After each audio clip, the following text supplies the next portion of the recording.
Welcome to True Crime Garage. Wherever you are, whatever you're doing, thanks for listening. I'm your host, Nick, and joining me as always in the garage, a man that knows just as well as I do that you fully intended that pun. Ladies and gentlemen, the captain. Yeah, it's good to be seen and it's good to see you. Thanks for listening. Thanks for telling a friend.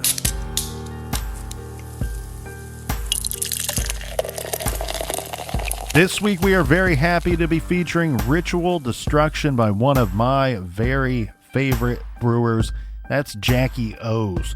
Ritual Destruction is a hazy double IPA that is bright, effervescent, and features a hint of apricot, made from real apes. ABV 9%, garage grade 4.25 bottle caps out of 5. And let's give some praise and thank you to our good friends for helping us out this week. First up, a cheers to Charlene and Andrea in Rochester, New York. And a big shout out to Gretchen in Waunakee, Wisconsin. Next up, Captain, we have a double-fisted cheers that goes out to Andy in Utah and Dan the Van Man, who is probably somewhere in Colorado. And a big we like your jib to Jennifer in Plainfield, Indiana. And here's a cheers that goes out to Caitlin in Conway, South Carolina. And last but certainly not least, we have Jenna in Olathe, Kansas. Everybody that we just mentioned, they helped us out with this week's beer fund. And for that, we say you're very generous, and we thank you very much. Yeah, BWRUN, Beer Run. And if you need more True Crime Garage in your earballs, all of our old episodes are available everywhere for free. Apple Podcasts, Stitcher Podcasts, Sirius XM. You can check that out on the Sirius XM app. But also, if you want to get our bonus show, it's only on Stitcher Premium. It's called Off the Record. You can go to our website, truecrimegarage.com, and click on Off the Record to sign up. And that's enough of the business. All right, everybody, gather around, grab a chair, grab a beer. Let's talk some true crime.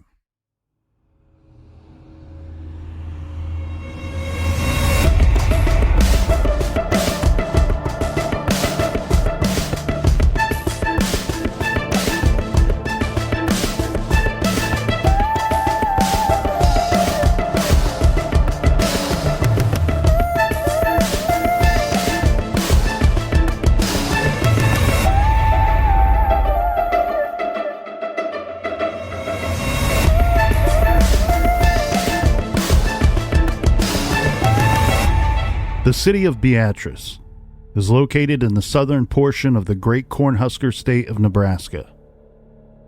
Beatrice was once featured on the popular show Unsolved Mysteries for a famous story from the city's history that took place in 1950, when a natural gas explosion destroyed a church during the church choir's regularly scheduled practice.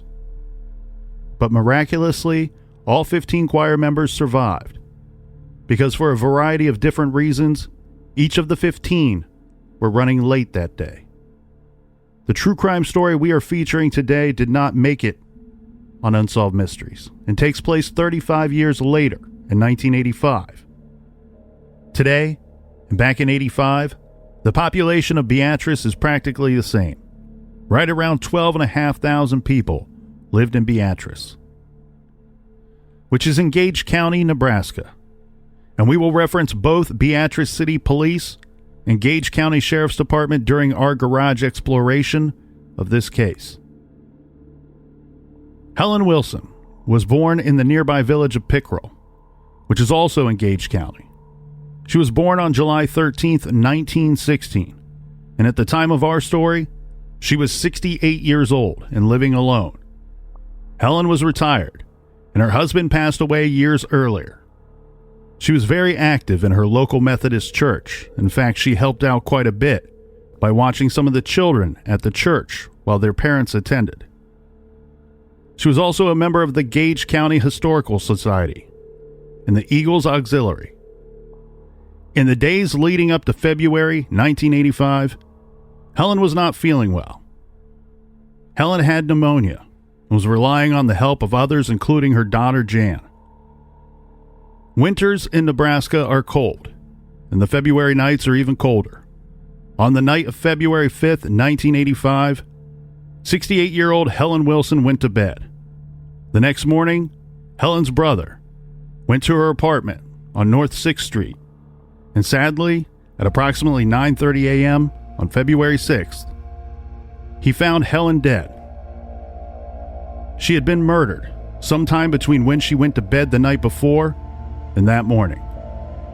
This is True Crime Garage, and this is a case of Helen Wilson and the Beatrice 6.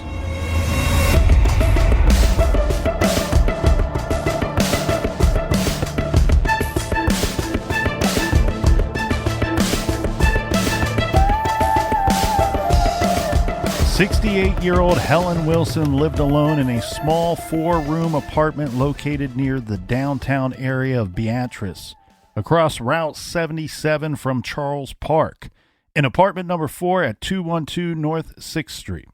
Her lifeless body was found February 6, 1985. Helen had been raped and suffocated to death. Helen Wilson leaves behind 3 children, 7 grandchildren, and 6 great-grandchildren.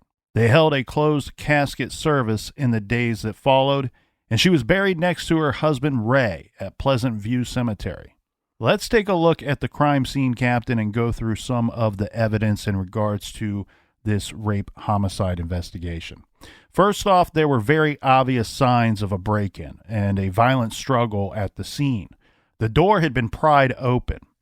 Helen was found dead in the living room, but there were things at the scene to indicate that the attack started in her bedroom and then ended in the living room.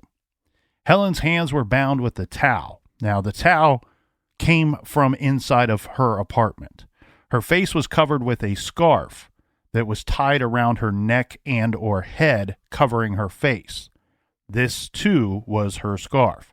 Her nightgown was lifted up. There was a lot of evidence, a lot of physical evidence at the crime scene. Semen was found on Helen's body and collected during her autopsy. It was also found on the carpet where her body was found on, and portions of her clothing as well. And a cutting from her gown she was wearing contained bloodstains. There were also bloodstains on her bed. They found 3 fingerprints, at least 3 fingerprints found throughout the apartment that they did not have a match for or any reasonable explanation why they would be there. A knife was also left at the crime scene, and this contained fingerprints other than Helen's. The knife came from Helen's kitchen. So when you see a scene like this, Captain, the first thoughts are someone broke into this home, clearly in the middle of the night. She must have been sleeping in the bedroom. He surprises her using a knife to probably try to control the victim, and the fight, for whatever reason, the scuffle ends in the living room where her body is eventually found the next morning. Did they know if the unidentified fingerprints matched the prints on the knife? That's a good question, and I don't have a solid answer for you, Captain, because of the wording in the information that we have. It would seem to me that this individual, whoever committed this crime, or individuals that committed this crime, at least one of them was not wearing any type of gloves to try to hide their fingerprints, because we found these on the knife itself. Right. The other fingerprints that were found throughout the apartment, I'm guessing belong to the same individual, but there is no definitive statement that I saw that says, yes, this is all from the same individual. There was a significant amount of cash and valuables that were found in her apartment, meaning that anybody that broke in that night during this attack could have loaded up on cash and other valuables before leaving her apartment, but for whatever reason did not. And you could say maybe they didn't know that these things were here or there, but a quick search of her small apartment would have found at least $1,300 in cash and other valuables. It's also a different time. At that time period, a lot of people kept cash on them. Nowadays, I just walk out of my house with my debit card. I don't even carry cash on my person. Yeah, and there was $1,300 cash in the top drawer of her dresser in her bedroom that anybody could have found. Now, blood type serology at the time, this is 1985, was considered to be the top scientific method to solve crimes when the perpetrator left blood, hair with follicles, and or semen at the crime scene. There are 4 main human blood types, A, B, AB, and O. I have that tiger blood. People are either secretors or non-secretors, and about 85% of the population are secretors. Wilson's rapist and murderer left semen at the murder scene. Now, tests revealed that the killer was type B blood, which is more rare than the other types, and a non-secretor. So this is really going to limit the population. You know, we're not using DNA technology back then to solve crimes, but this is going to limit how many people could have possibly committed this crime. That is a big help for your investigation. So in this case, Captain, we're looking for someone with type B blood and a non-secretor. And the information that I have seen says that back in 1985, only about 1 in 10 people carried this rare blood type, according to police reports. And this wasn't a single apartment. This was an apartment building. Somebody actually messed with the fuse box, and it turned all the lights off in the hallways. Yeah, so police immediately believe that this is connected to the murder itself, that this wasn't just something that was a coincidence. And from my understanding, Captain, there's at least 3 floors in this building, and her apartment number 4, was on the 2nd floor. What this indicates to me is that whoever perpetrated this crime had some kind of knowledge of this building. Right. The other thing, too, is you have to wonder, would the perpetrator have known or known of, no matter how loosely, the victim themselves? Yeah, it seems like a targeted victim to me. Also, by cutting out the power so there's no lights in the hallway, it gives her no way of knowing if somebody, let's say, knocked on the door, and then she went to the door to see who it was. She would have no way of seeing out of her peephole. And we have a situation, too, here where we can really kind of narrow down the time frame of when the murder occurred. First off, if you do believe that the cutting of the lights, this also affected the furnace in the building too. Remember, this is February in Nebraska, so some of the residents woke up to apartments that were extremely cold because at some point the heat just stopped kicking on. Well, the other reason that you would cut the lights off too is as you're exiting the crime, that if a neighbor went to see you, they would have a harder time identifying you. And the way that we can narrow down the time frame of the murder and the attack itself is we have relatives. Remember, we have Helen Wilson. She's older. She's suffering from pneumonia at the time. She's not been feeling well. They were kind of taking care of her, some of her relatives. They were there till, I believe, 9:45 p.m. the night before, to which she said to them before they left that she would be going to bed shortly afterward. There were some phone calls that were made to her apartment that night that went unanswered. We also have the situation of her relatives finding her the next morning when they're trying to call and, again, getting no answer. So we really only have a time frame of about 12 hours where this could have taken place. Pretty large time frame, though. Again, there was a significant amount of cash that was found inside of the apartment, easily available to anybody that was in there. And from the attack itself and from the forensic evidence that we just described, it's easy to believe that the perpetrator probably spent a good deal of time inside of the apartment. Now, in regards to some of the autopsy information, I mean, this was a brutal attack that not only involved rape, but from the coroner's opinion, involved necrophilia after the fact. They found blood under her fingernails that belonged to the perpetrator, but her body was in bad shape. As we said, there was a towel wrapped around her hands and wrist, and the scarf was wrapped around her neck and head, covering her face. She suffered traumatic fractures to her sternum, left 5th and 6th ribs, and the left humerus. She also had suffered abrasions to the face, thorax, and right knee. And she had clear defensive wounds on her hands and wrist, consistent with sharp instrument lacerations. Well, and the more that you fight, the more chance that you have to collect DNA evidence on your body. As bad as this attack was, and as brutal as it sounds, Captain, there is belief by the experts that say that they do not think that the perpetrator intended to kill the victim. And the way that they explain this, and it doesn't make sense on the surface now, does it? But the way that they explain it is they think that the attacker simply wanted to rape and incapacitate the victim and then flee at some point. Mm-hmm. The combination of using all of that force and the scarf on her face and around her neck combined with the pneumonia that she was suffering from was enough to sadly do her in. Well, and like you said, there was some sign of necrophiliac. You wonder if the murderer even knew that she was dead. Yes, that's exactly right. And we need to really focus in on this blood evidence that was found and the science that's involved in that. As we said, according to the police reports in 1985, only about 1 in 10 people carried this rare blood type. Police really worked this case good. And what's going to sound weird by the time we get to the end of this case, you're going to go, Colonel, what are you talking about, buddy?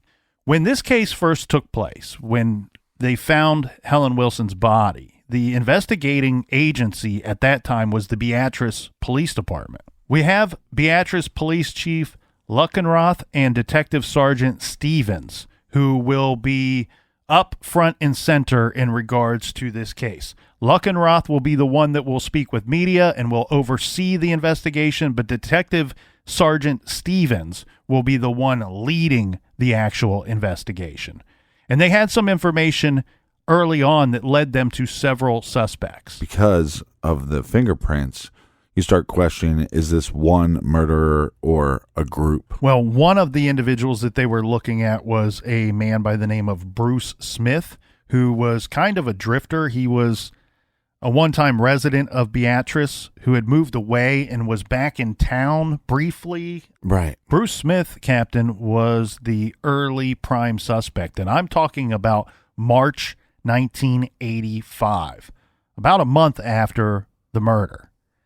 The way that Bruce Smith gets onto the radar of the Beatrice Police Department is an individual comes forward and says, hey, I'm friends with this guy. He was in town and we spent the night at a bar drinking, and he wouldn't shut up about wanting to get laid that night. Well, we end up hanging out with some old friends of ours and going to an after party that just keeps getting later and later in the night, and we end up crashing at these young ladies' place. Bruce Smith and his friend are in their early to mid-20s in 1985. But something happens in the middle of that night.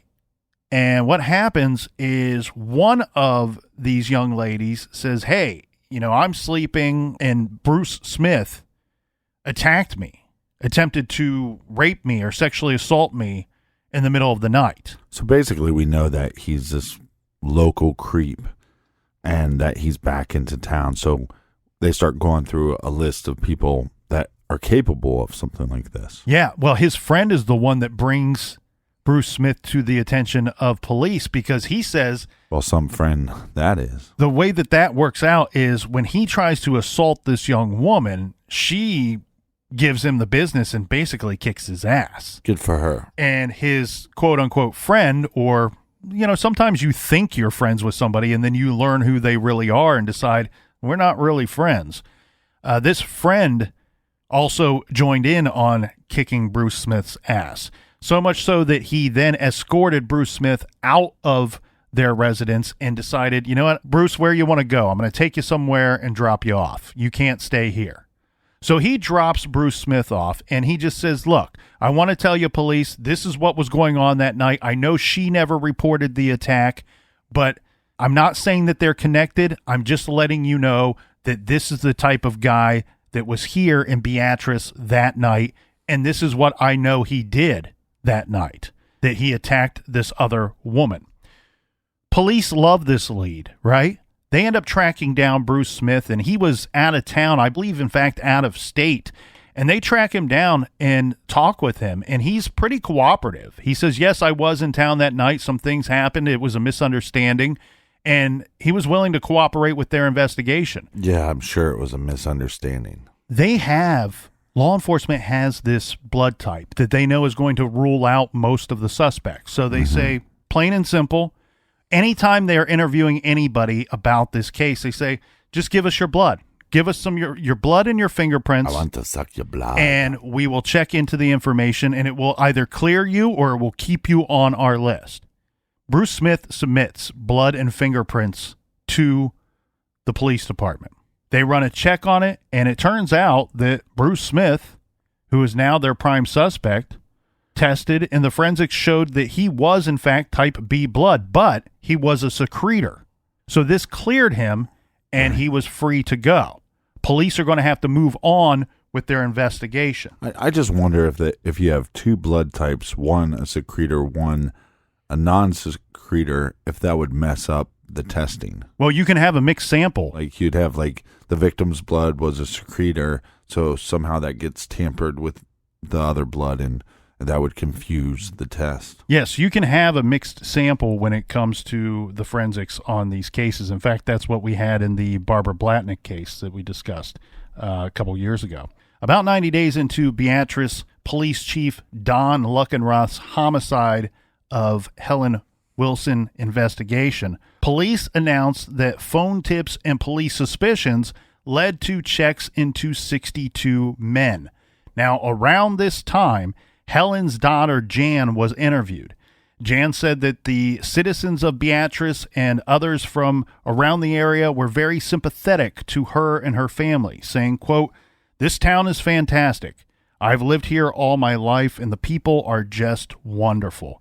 And she spoke highly of law enforcement personnel working the case as well, saying, quote, "They've been nothing but considerate of our feelings right from the start."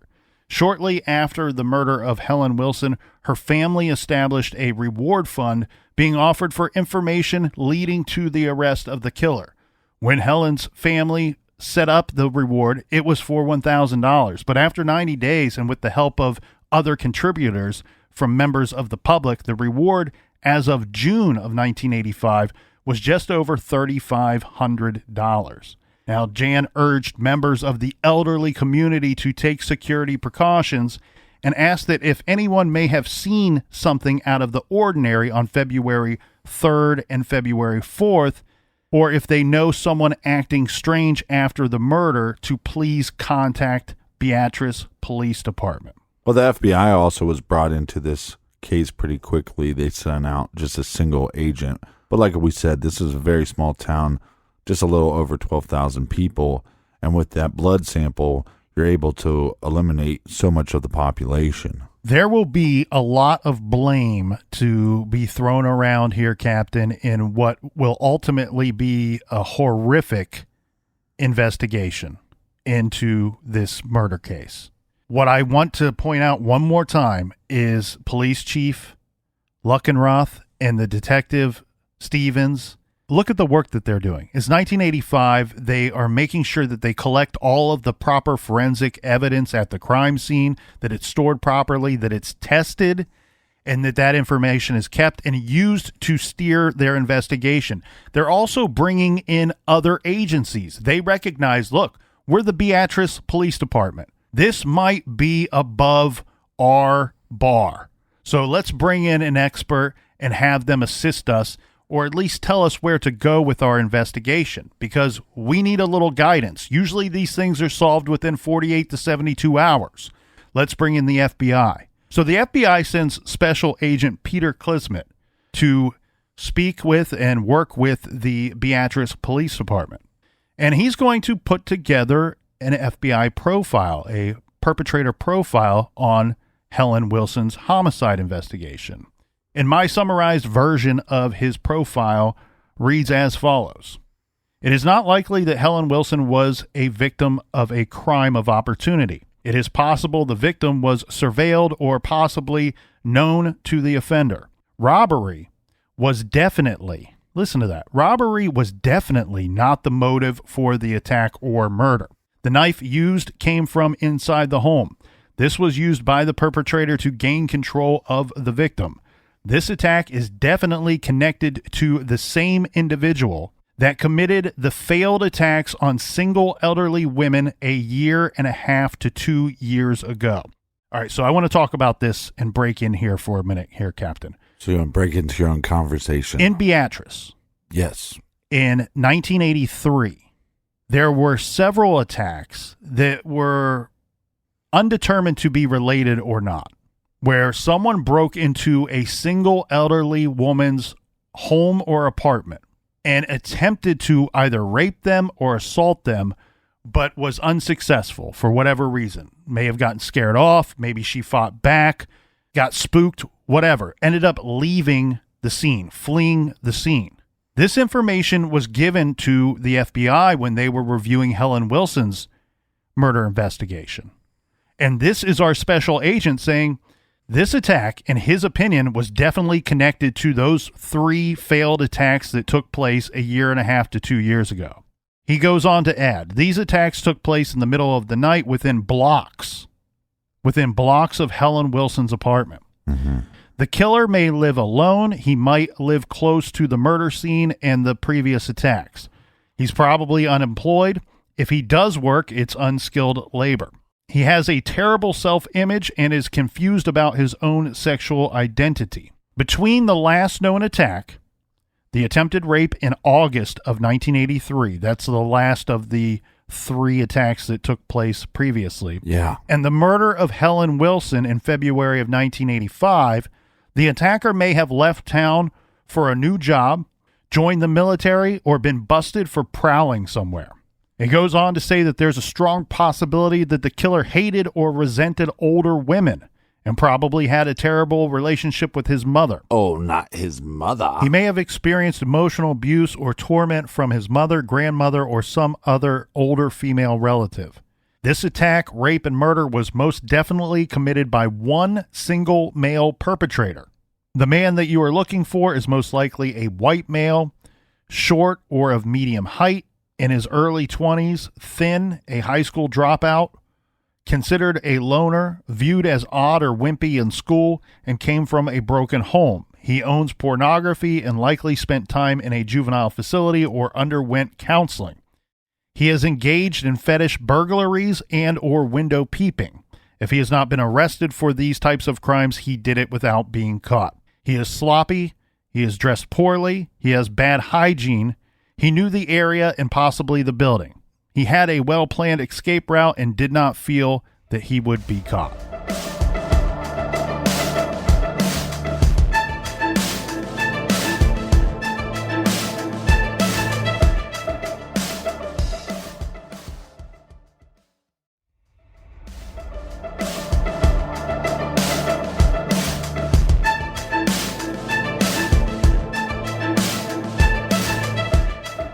All right, we are back. Cheers. Cheers to you, people Cap. on the front, the people in the back, the people in the bathroom. Cheers to you too. Wash your hands. And that man wearing the red shirt. You know somebody that's going to freak him out. How did the captain know? He's wearing a red shirt. It's because we can see you. I can see you. Captain, now's the point in the story where we have to introduce Burdett Searcy. Who is Burdett Searcy? Well, he's an individual that was a one-time Beatrice police officer and then goes on to become a private investigator. And afterward, he will then become a deputy for the Gage County Sheriff's Office. Now, I do not know this individual, obviously, but he comes off to me as somebody who thinks of himself as one of these famous detectives that you see on TV, you know, fictional detectives that you might see on HBO or on Netflix, solving the unsolvable murder of the small town that he lives in. Old Frank Dribbin. What happens in this situation is we have the Beatrice Police Department that's doing good work in their investigation, and they keep coming up with suspects and persons of interest, and they're using the blood evidence that they found at the scene to clear these individuals. It's pretty simple, right? We have very unique evidence. So when we have that very unique evidence and we go, okay, well, this guy possibly could have done it, or these people could have possibly done it, and you go talk to them and you find out, hey, they don't have an alibi. Let's get them to test the evidence. And so when they test against the evidence, they have to rule that individual out. It's pretty simple. Just like what we saw with Bruce Smith. The Beatrice Police Department really liked him for this murder. He gave his blood. They test it. It doesn't match up 100%. They move on to the next guy. What ends up happening here, though, is because they keep clearing individuals, the case drags on for months and then for years. In fact, Burdett Searcy does not become a deputy at the sheriff's office until this case is a couple of years old. Mm-hmm. He is an obsessed officer, obsessed with the murder of Helen Wilson and obsessed with solving it. He was considered by the Beatrice Police Department to be an average cop. It sounds to me like a lot of the other officers didn't care for him much, that he was hard to work with and difficult to get along with. That might be why he ended up being a private investigator for a while, and then he gets hired as a sheriff. Yeah. He did try to get back on at Beatrice, but I don't know if they turned him down or if he was offered the deputy job before that was worked out. So Burdett Searcy is determined to solve the murder of Helen Wilson. And look, I love a good, passionate detective who is for the people and looking to right a wrong and bring justice to any of our victims here. So I don't want to sound like I'm coming down on that side of it. Yeah, but sometimes passion turns into stupidity. But what we're going to see here, Captain, is a situation where I think this man's obsession may have taken him over. And I will cite just some of the portions of this investigation, or his investigation, as it unfolds here. So first, he has information, or claims that he has information, from a young woman named Lisa Podendorf. Now, this Lisa Podendorf will go on to be labeled as informant number 1. And I have a summarized version of the story that she told to Searcy. Lisa stated that at approximately 7:30 or 8 a.m. on February 6, 1985, while she was standing in Charles Park, located by the junior high school in the city of Beatrice, Nebraska, that she was approached by Joanne Taylor, who began to visit with her. She stated that during their conversation, she noted that there were several police cars in and about the apartment building located across the street from the high school building, and that she had made a comment to Joanne Taylor that she wondered why all of the police cars were at that location. To which Joanne Taylor then replied, "Oh, haven't you heard? There was an older lady killed there last night." Lisa asked Joanne Taylor what had happened, and Joanne Taylor stated to her that an older lady was killed there and that she was killed by suffocation. Lisa asked how Joanne knew that information. Joanne stated that "I know that because Joseph White and myself did it." Lisa replied back to Joanne, "Oh, sure," in disbelief. And Joanne Taylor said, "Look, I can tell you where the lady is lying and what happened to her." Joanne then advised her that the woman could be found lying in her living room near a hallway on her back with her hands bound, and that her face would be covered with an Afghan. Lisa made a comment to Joanne, "Oh, sure, I'll bet you did it." Right. Joanne Taylor then replied to Lisa, "Hey, look, I can prove it. I can even tell you the color of the footstool that's lying by the body." And Joanne Taylor proceeded to state that there would be a footstool lying by the body turned upside down, and that the footstool was vinyl covered green in color. So there's a lot of information in that general statement that Lisa Podendorf provided to Burdett Searcy at his request.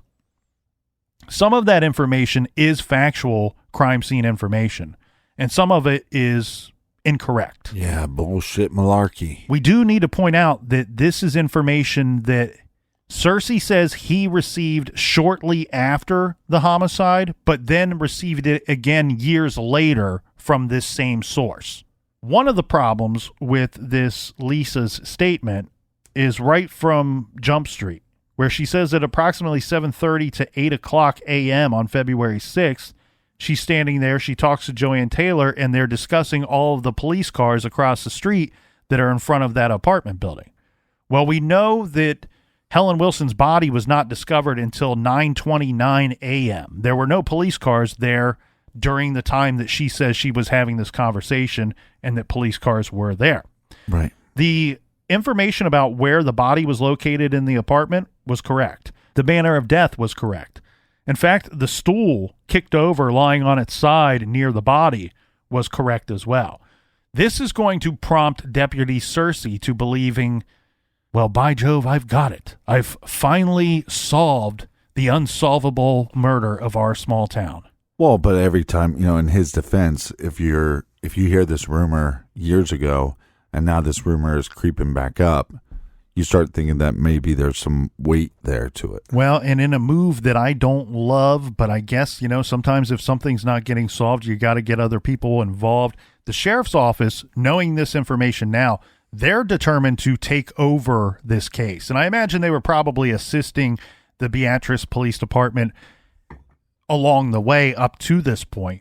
But basically what you have here, Captain, is the Beatrice Police Department, in particular Detective Stevens and the police chief, they are now telling the sheriff and his deputy, Cersei, like, we understand that you have this information from this Lisa Podendorf. We know who she is. She's not a reliable, honest person. Right. This is not somebody that we would take important information from. This is stuff that you do collect and you investigate it and you look into it, and it's usually quickly brushed aside because there's no weight, there's no credit, nothing backing it up. And that was Stephen's concern in regards to the statements that were given to Cersei. In fact, he goes on to say, another officer goes on to tell Cersei and warn Cersei, watch out what she's saying to you, because this is a person who's not only unreliable, but of very limited intelligence. Right. Cersei takes her statement to be gospel, that now we have Joanne Taylor and her friend Joseph White who committed this crime. So now this is going to lead Cersei to interviewing Joanne Taylor and this Joseph White. So again, they have this, let's call her eyewitness, Lisa Podendorf. Years earlier, she's telling a story. Now she's kind of telling the same story. But everybody has dismissed this story because of her character, and she's just not a believable source. But for some reason, they're going to take her as a source now and run with this. Well, not only that, we have Cersei, the Deputy Cersei, who is now telling the sheriff's office that he works for, look, my confidential informants, I have more than one, not just this Lisa person, but they've given me information that has assisted in identifying several persons who are known in the area where the Wilson homicide occurred.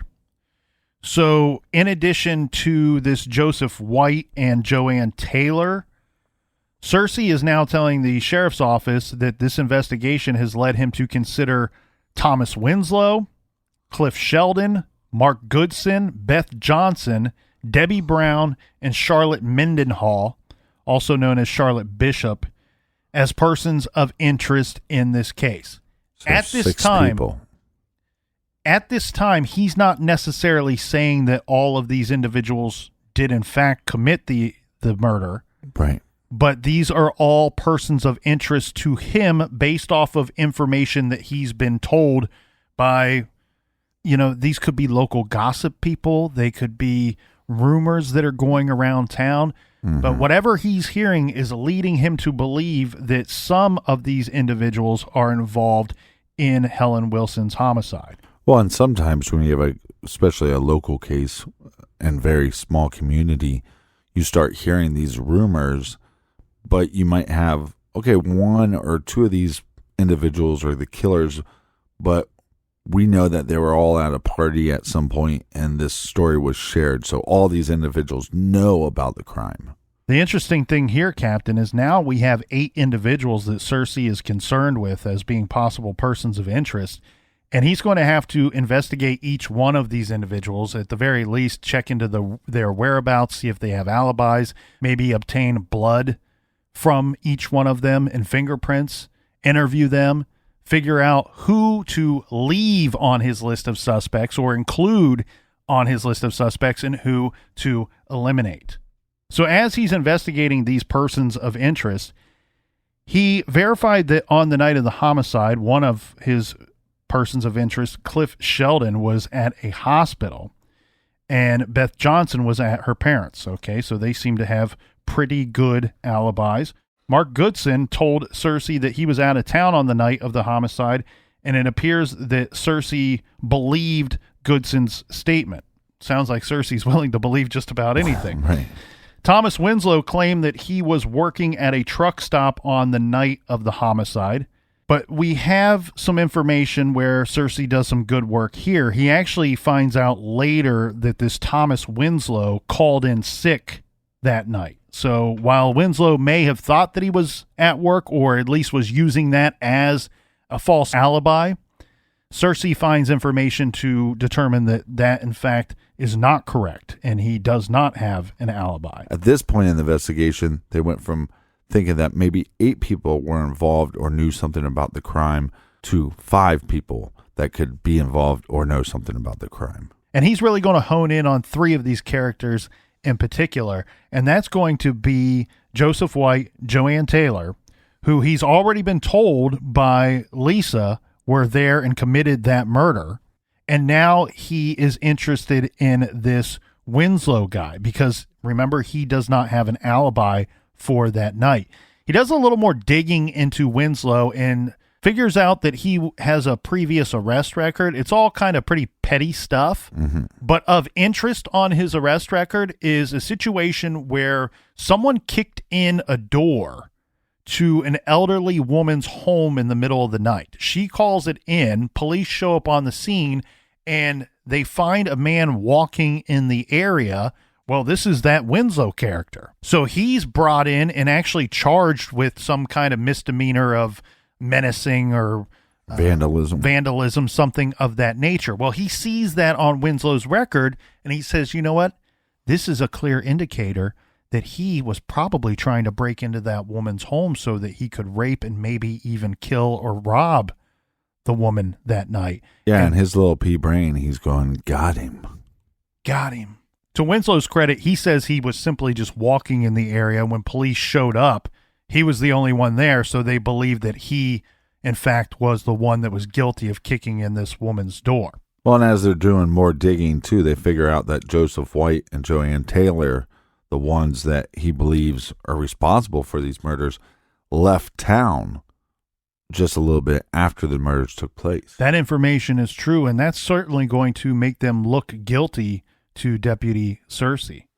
What we have here, Captain, is a situation where Winslow gets himself into some kind of trouble. He ends up being involved in a pretty brutal robbery that takes place, and it sounds like Winslow was kind of the lookout man. And this robbery goes bad, and his partner ends up severely assaulting the man that was robbed. So Winslow is facing now decades in prison for this violent robbery that he was involved in. This is going to be Cersei's in, right? He's going to be able to go to the jail while this guy's waiting for his trial, and he's going to be able to talk with him. And he says to him, look, I know that you have some kind of information in regards to the homicide of Helen Wilson.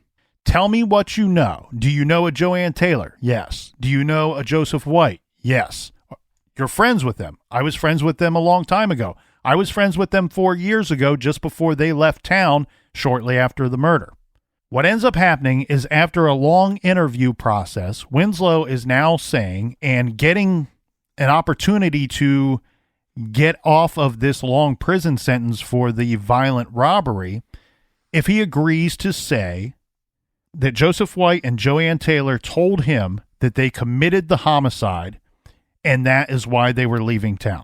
Right, because at this point we have Lisa that we can't believe. Even everybody in town is saying we can't believe her. But if we have her saying it and another person saying it, now we have 2 people going to be able to testify against Joseph and Joanne. Today we will be recommending Failure of Justice by John Farrick. This book is fantastic on the case, and it's a really long process here, Captain, how they get from the FBI telling them one single male perpetrator committed this crime to now we're up to 3 people, right? We're where two people were involved and one guy, Winslow, knows about it. And because he's facing a lengthy prison sentence, he's all more than happy to throw his former friends under the bus and say, yeah, they told me they were getting out of Dodge because they committed the murder. Right. Interview after interview after interview. He wants to know that they told him details. They didn't just tell you that they committed the crime and they're leaving town, did they? No, they told you intimate details. Didn't they tell you this, that, the other thing? He's feeding Winslow information to help fill in a lot of the blanks and give him details, unknown to the public details about the homicide, the rape, and the attack itself. Showing him pictures of the crime scene. Well, and we see this all the time. You know, look at West Memphis 3 or whatever, where it's like, they used this weapon, and the cops go, you sure it was that weapon? You sure it wasn't a knife? You sure it wasn't this? And they just kind of point them into the correct direction. Armed with this information, they are going to go back to their original suspects, Joseph White and Joanne Taylor. To which Joseph White, he says, look, I'm innocent. I do not know what you're talking about. I didn't kill any woman. I didn't do it with Joanne Taylor. I didn't leave town because I killed a woman. I have no involvement in this at all. And furthermore, they don't have any evidence that Joseph White did this other than this confession from this Winslow guy they just received. And it's, a little bit of information that turns into a lot of information. But then you have these fingerprints, and you go, how about we test these fingerprints and this blood evidence? Well, that's the thing. What happens is the blood evidence doesn't match Joseph White. The fingerprints don't match Joseph White. Well, that's okay, because we now know that two people were there. So does the blood match Joanne Taylor? No. Did the fingerprints match Joanne Taylor? No. Well Winslow means there knew must be somebody else there. Winslow knew about this crime. He says that he knew about it. Maybe he knows more than what he's telling us. Maybe he was there that night too and helped the two of them commit this crime. Maybe he was actually even involved in the murder and rape itself. Now we're up to 3 people tied together being involved in the murder and rape. They test Thomas Winslow's blood. It doesn't match. The fingerprints do not match. At some point, you'd start going, hey, all these no's equal they're not involved. But he doesn't stop there. He goes, okay, well, now we got these 3 suspects, but they don't match. So, they knew about the crime, possibly were there. So now I need to find another individual that actually matches the evidence. Through this, they will get a confession from Joanne Taylor and Thomas Winslow. Thomas Winslow goes from just knowing about the crime to now he's completely involved, and he's confessing that he was in fact there and was involved in the attack itself. Their stories are all a little, they're not 100% lining up, but they're close. Joanne Taylor and Thomas Winslow's stories are close. And what's interesting to me here, Captain, is that these are fairly detailed, actually not fairly, they're very detailed accounts of what went down that night. How much of that information was fed to them is certainly to be called into question. Now, note, Joseph White is still proclaiming innocence. He never confesses to anything. He never implicates anybody else in the homicide. In fact, he even says, I believe I was with Joanne Taylor that night, so she couldn't have committed the crime or committed it with anybody else. Through the statements that they get from Joanne Taylor and the altered statements that they get from Thomas Winslow, they will go on to implicate a Deborah Sheldon and James Dean. So now we have 5 individuals that committed this rape and homicide. And what is Cersei's theory? The theory is that Winslow, White, and Taylor had prior knowledge of the victim and prior knowledge of her belongings, and that she would have money, and that they went there to rob this elderly woman. The robbery then turned into a rape and a murder. Keep in mind, right, the FBI, who originally assisted the Beatrice Police Department, who, again, was doing good work on the case before the sheriff's office took it over, told the police department this is almost certainly a single male perpetrator, and the motive was definitely not robbery. Yeah, single male. Now we're having females involved, and we're up to 5 people. Right. Well, now and again, the amount of nose that they got. The nose knows. The nose knows. Now, with the addition of Deborah Sheldon and James Dean, we have 2 possible people that we could connect the fingerprints and blood evidence to. And again, it's more nose. No way. It doesn't match the blood of Sheldon or James Dean. Come on. If the glove don't fit, you must have quit. We have a shirt that will tell you differently. The interesting thing here, though, Captain, is now we still need to find somebody that the blood evidence will match, right? We're up to 5 perpetrators, and nobody's matched the blood. Well, let's keep going. Why stop at 5? There's an interesting little tidbit to this whole story, and part of that is that Thomas Winslow, for about a week, maybe a few nights to a week, stayed at the home of Kathy Gonzalez. Kathy Gonzalez lived on the 3rd floor of the apartment building. In fact, directly above our victim, Helen Wilson. It is believed that Gonzalez and Winslow, because of this arrangement, he stayed there crashing on her couch for a few days. She was trying to help him out because he was basically homeless after his girlfriend dumped him and kicked him out of her place. Get out, you son of a bitch. So now Cersei believes that this provided knowledge about the victim and her apartment and her belongings from Kathy Gonzalez and Thomas Winslow. So they track down this Kathy Gonzalez. She is adamant. I did not have anything to do with this. I remember exactly what I was doing that night because the next morning was very strange for me. They found a murder victim, a person that I knew, that I lived near. How could I forget what I was doing? She said that she had done laundry, watched a movie, went to bed, and that Winslow was not living at her residence at that time. She had kicked him out too. It goes from Kathy Gonzalez doing laundry and watching a movie that night to her confessing to being involved in the murder as well and implicating all of these same people that have been implicated by the others. 6 people will ultimately be charged with the murder of Helen Wilson. 5 of them confessed to being involved and confessed that the others were involved as well. Kathy Gonzalez, her blood matched, but not 100%. And so I thought the blood was from a male. Well, the blood evidence is not going to suggest if it's male or female. They're not doing DNA evidence. We're saying, hey, we got fingerprints and we have blood evidence and we have semen. So we know the semen's from a man. So we're going to assume that the blood is from a man as well. That's what the FBI is stating. And to be clear, the forensics that were conducted, the tests that were conducted on the blood evidence found at the scene and the forensic evidence found at the scene, they were conducted in the state of Nebraska, not by the FBI.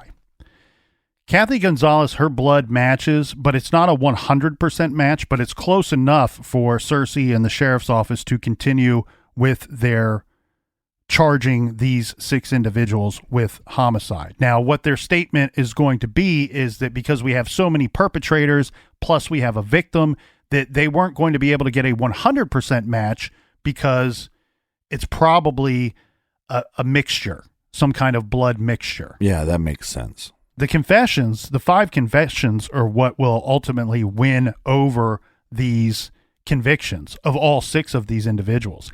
And in fact, John Farrick says this in his book, and I have to echo this belief of his, that if the death penalty did not exist in Nebraska at the time, I don't know that they would have gotten all these confessions, or any of them for that matter, because the death penalty was what was the threat to these individuals that took them from not being involved to confessing to being involved in a brutal homicide.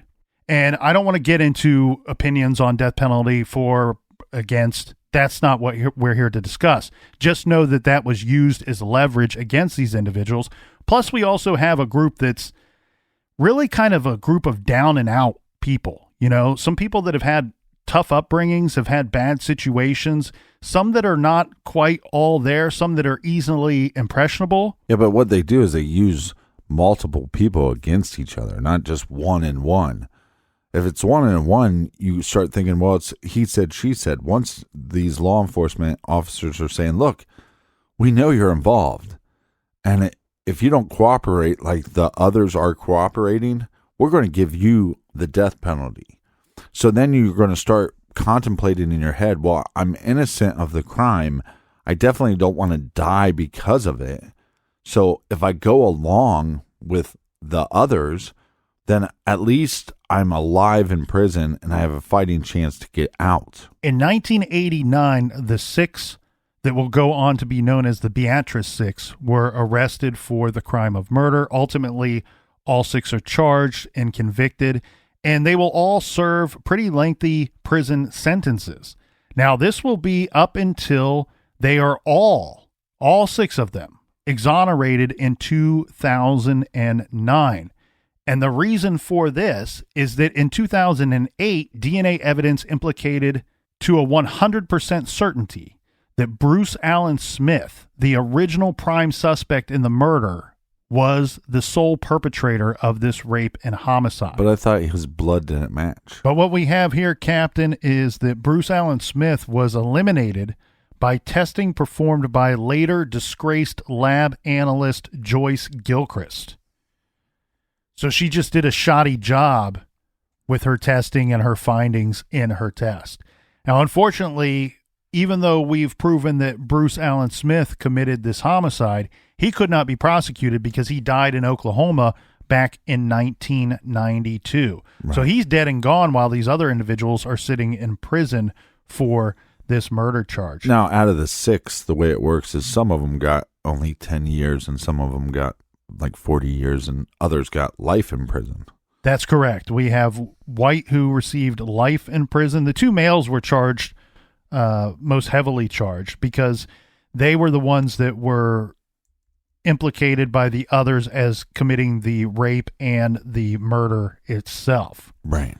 Unfortunately, in 2011, Joseph White was killed in a construction accident at work, and the state agreed to pay compensation to all of these individuals who served time in prison. So there was a lawsuit that was filed against the Gage County, Nebraska. It was actually dismissed a couple of times before it finally went through. There was a trial for the lawsuit, and the jury awarded millions and millions of dollars to not only the 5 that remain, but also to Joseph White's heirs. Now, this is not a extremely wealthy county. Right. And so the county was forced to raise taxes so that they could pay back the Beatrice 6 for the wrongful conviction. Well, it's sad in this case, too, because, again, law enforcement, you have all these forced confessions. At some point, I mean, how many people do you have to have involved in this case? I just don't understand how somebody in law enforcement could.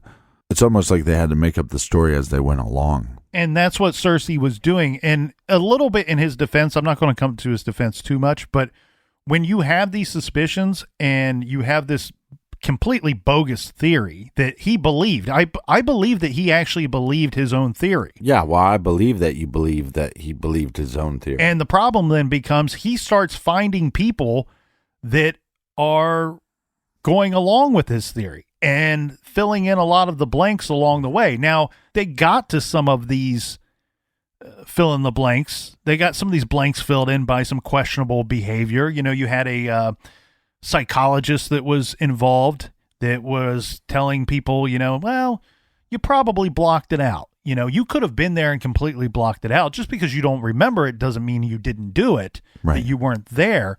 And they started relying on a lot of the confessions, a lot of the portions of the confessions that implicated themselves and the others came from first the notion of, well, the police tell me I was there, so I must have been there. And then secondly, it goes to they were taking information that some of the individuals say that they were having dreams about the crime. So they must have been there. Right. But I also want to know how much force was used. And that's something that law enforcement would know. And you see what I'm saying? Like if I'm going into the interview and within an hour or so I start getting people to confess, yes, we all know that innocent people will confess to crimes they didn't commit, but I'm going to start going, well, that was pretty easy, so maybe I am onto something. And what I'm saying is we don't know those details of how the interrogations went.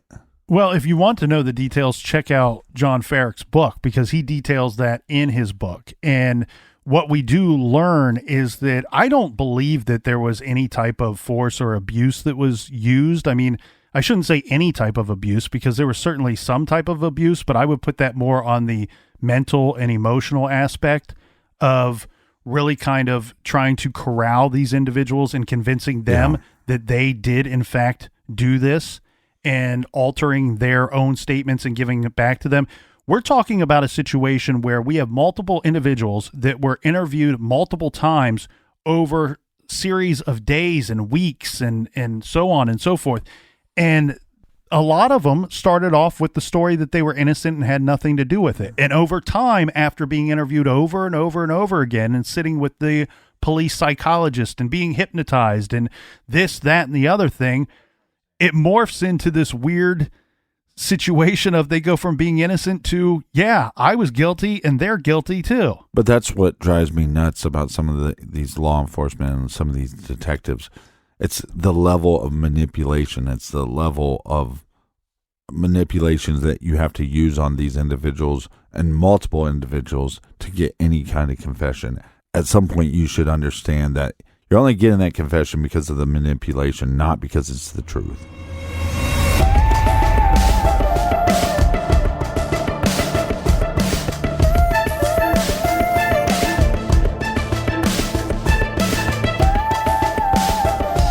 All right. Thanks for joining us here in the garage. And if you are freak nasty, make sure you check out Off the Record, our bonus show that comes out every other week. But only do so if you're nasty.